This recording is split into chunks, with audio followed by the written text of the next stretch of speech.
हिंद शेतकरी संघटनेच्या वतीने आयोजित केलेल्या या मूक मोर्चाला रिपब्लिकन पीपल्स फ्रंटच्या वतीने सर्वप्रथम मी पाठिंबा जाहीर करतो।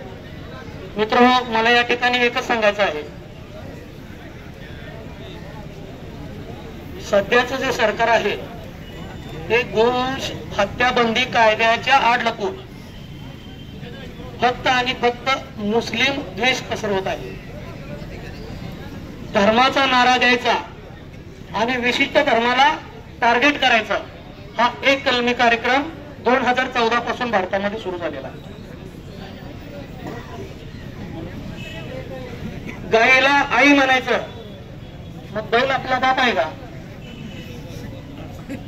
साधा सोपा प्रश्न आहे। कारण भारतामध्ये माणसावर जनावर राज्य करतायत।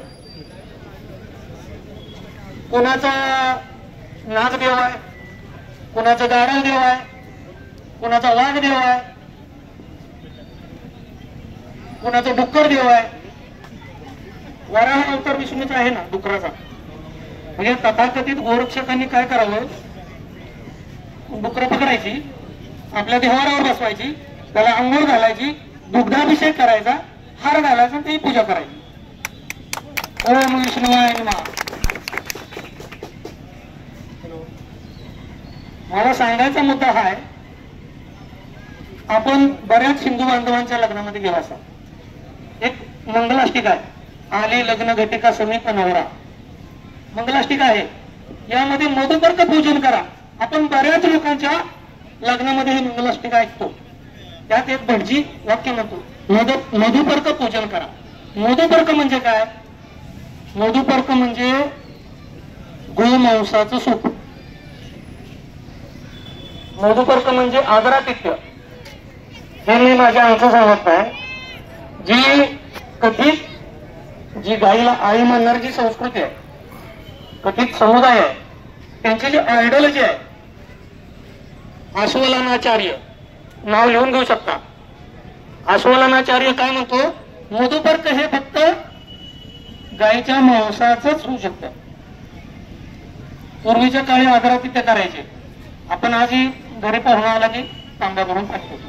पूर्वीचं गायीच्या मांसाचं एक तुकडा आणि तांब्यावर पाणी द्यायचं आणि त्यानंतर आपण चहा देतो का नाही, तशा पद्धतीचं ते गायीच्या मांसाचं सूप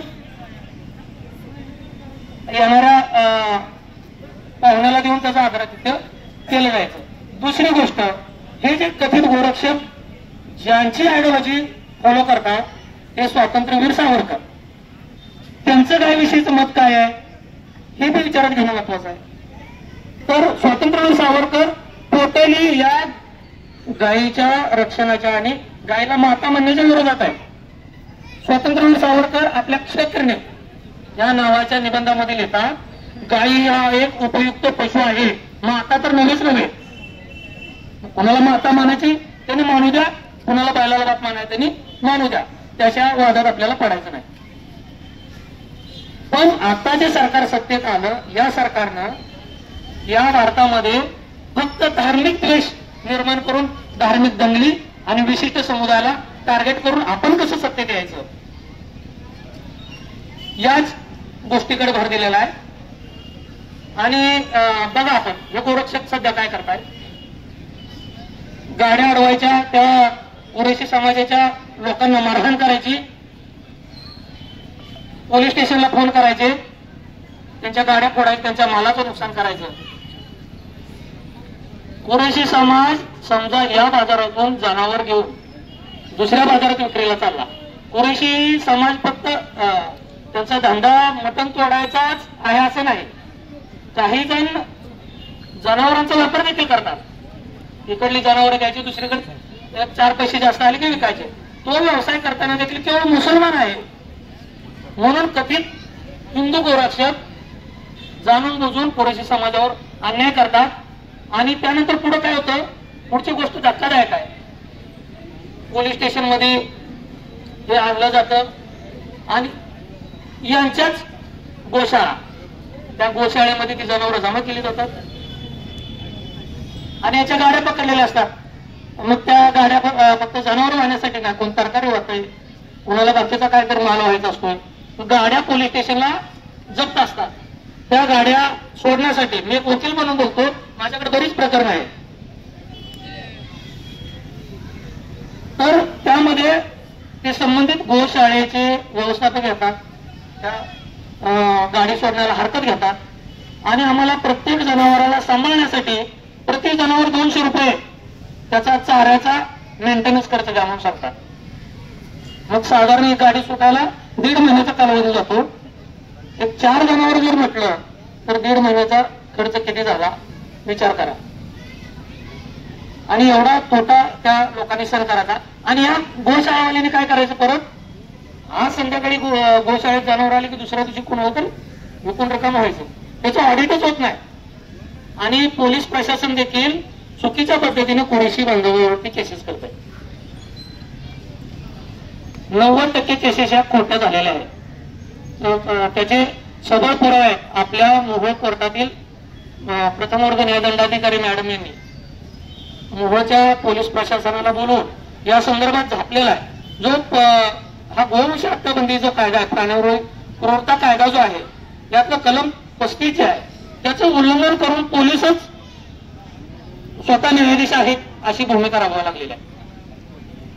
आपल्या मोहोळच्या न्यायदंडाधिकाऱ्यांनी संबंधित पोलिसांना बोलवून विचारलं पिंजऱ्यामध्ये घेऊन, तुम्ही कधीपासून आमचं अधिकार वापरायला लागलेला आहे. मी जबाबदारीने सांगतोय.